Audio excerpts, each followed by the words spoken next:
जय श्री राधे राधे दोस्तों, कैसे हैं आप लोग। उम्मीद करती हूँ आप लोग अच्छे होंगे। आपके अपने चैनल राधे राधे में आप सबका बहुत बहुत स्वागत है। नवरात्रि के 9 दिन माँ दुर्गा को लगाएं 9 अलग अलग भोग, मिलेगा जीवन में हर सुख। सर्दी नवरात्रि माँ दुर्गा की पूजा के लिए बहुत ही महत्व रखता है। तो इसमें आप 9 दिन 9 अलग अलग रूपों की पूजा करेंगे और अलग अलग माता की आराधना करते हुए उनको भोग प्रसाद भी चढ़ाएंगे। तो माता के 9 अलग अलग जो स्वरूप की पूजा की जाती है और व्रत रखा जाता है। ऐसी मान्यता है कि 9 दिनों में माँ को उनके प्रिय भोग लगाने से वे बहुत ही प्रसन्न हो जाती हैं, अपने भक्तों की सभी मनोकामनाओं को वो पूरी कर देती हैं। तो हम माता रानी के दिव्य भोग जो आज आपको बता रहे हैं, जो आप भोग लगाएंगे नवरात्र में 9 दिन माता के 9 अलग अलग स्वरूपों को, तो आप लोग ध्यान से सुन लीजिए कि माता को 9 दिन किस चीज़ का आप भोग लगाएं जिससे माता रानी आप पर प्रसन्न हो जाएं और उनकी कृपा आप पर बनी रहे, आपके पूरे परिवार पे बनी रहे। तो आप लोग वीडियो को पूरा सुनिए, तभी आपके समझ में आए कि 9 दिन कौन कौन से माता रानी को कौन कौन से भोग लगाना चाहिए। सर्दियाँ नवरात्रि के 9 दिन 9 और अलग अलग भोग। तो पहला दिन माँ शैलपुत्री, इस दिन माँ दुर्गा के पहले स्वरूप माँ शैलपुत्री की पूजा की जाती है। उन्हें गाय के घी का भोग बहुत ही अच्छा होता है, उन्हें बहुत ही प्रिय है। तो इसलिए हम गाय के घी का भोग लगाएंगे, जो इससे रोग और कष्ट दूर हो जाते हैं। तो हम माँ शैलपुत्री को गाय के घी का भोग लगाते हैं। पहले दिन गाय का घी। दूसरा दिन माँ ब्रह्मचारिणी की पूजा की जाती है। जो माता रानी ब्रह्मचारिणी हैं उन्हें मिश्री का भोग बहुत ही प्रिय है।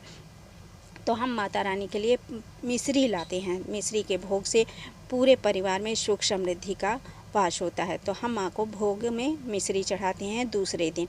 तीसरे दिन माँ चंद्रघंटा का दिन होता है। माँ चंद्रघंटा को खीर का भोग लगाने से मानसिक शांति मिलती है। तो हम माता रानी को खीर का भोग लगाएंगे तीसरे दिन, इससे दुख दूर होते हैं। चौथा दिन माँ कुष्मांडा को मालपुआ का भोग लगाना चाहिए, इससे देवी खुश होती हैं और जीवन के सभी दुखों का नाश होते हैं। चौथे दिन की बात कह रहे हैं हम आपको।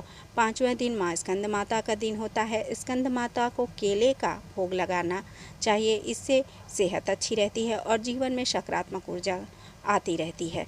तो इस तरह हम 5वें दिन की बात आप बता रहे हैं कि माता रानी को 5वें दिन का भोग। छठवें दिन के भोग के बारे में हम आपको बता रहे हैं, तो आप लोग ध्यान से सुनिए। छठवें दिन माँ कात्यायनी को का दिन है, जिन्हें कि शहद बहुत ही प्रिय है। तो इसलिए हम उनके लिए शहद का भोग लगाएंगे। शहद से इससे साधक की आकर्षण शक्ति बढ़ती है और रिश्ते मधुर हो जाते हैं। 7वां दिन माँ कालरात्रि का है। इस दिन माँ कालरात्रि की पूजा होती है। इन्हें गुड़ या गुड़ से बनी चीज़ों का भोग लगाना चाहिए, इनसे नकारात्मक शक्तियाँ दूर हो जाती हैं और भय से मुक्ति मिलती है। ये 7वां दिन माँ कालरात्रि की पूजा का है। 8वां दिन माँ महागौरी को नारियल का भोग लगाना बहुत शुभ होता है, इससे संतान से जुड़ी समस्याएं दूर हो जाती हैं। अब बात करते हैं 9वें दिन। 9 दिन की तो पूजा होती है। तो माँ 9वें दिन, जिस दिन आखिरी दिन होता है माता का, वो उस दिन हम बहुत ही श्रद्धा भक्ति से माता को प्रसाद अर्पित करते हैं, जिससे माता हमारे घर परिवार को सुख समृद्धि से भर दें। इसलिए हम 9वें दिन माँ सिद्धिदात्री को, सर्दीय नवरात्रि के अंतिम दिन की हम आपको बता रहे हैं बात, जिसमें माता को जो भोग लगता है वो होता है तिल का भोग लगाने से अचानक आने वाली विपत्तियों से हमारी सुरक्षा होती है, हमारे परिवार की, हमारे घर की सुरक्षा होती है, हमारे बच्चों की सुरक्षा होती है। तो इस तरह हम आपको 9 दिन नवरात्र के 9 भोग अलग अलग तरह से बताए हैं। अगर आप लोगों को ये जानकारी पसंद है तो लाइक कीजिए, शेयर कीजिए और सब्सक्राइब कर लीजिए। ऐसे ही नवरात्र से जुड़े हुए ढेर सारी वीडियो आपको इस चैनल पर मिलेंगी।